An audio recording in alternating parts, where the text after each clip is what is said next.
In Feabhra Jeshi na Náisiún Aontaithe Tuairisc Éireamh Éireaide, a legamá gro uair na Ceniúine buailte linn. Humanity is in the hot seat. The era of global warming has ended, the era of global boiling has arrived.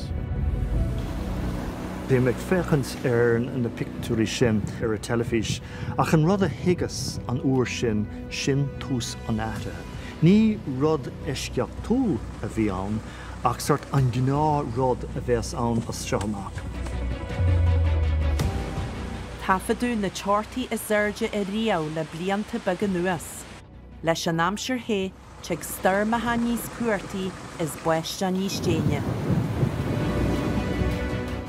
Extreme events are normal. We've always had floods and landslides and extreme rains. We've had climate change in the past, but we've interfered with nature and we are causing things to happen perhaps at a quicker rate or to become more severe. Sa Tuairisc UN dúrú go raibh code red warning ionduain.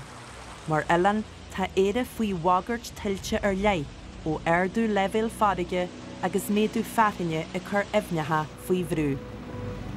Má tharlaíonn na áirithe atá scéalta is cosúil go mbeidh gach chud gan siar I mBéal ó achtrií mhór amsir. Gan action leitha farsing scéala mór le heastíartaí gas cappa teasa a léadú, cailhíimiid an deis le sríanna chur Éireamh Éireaide. Ach, an bhfuilmuid ag bogu sa trá ceart, nó ag gimmart le strú.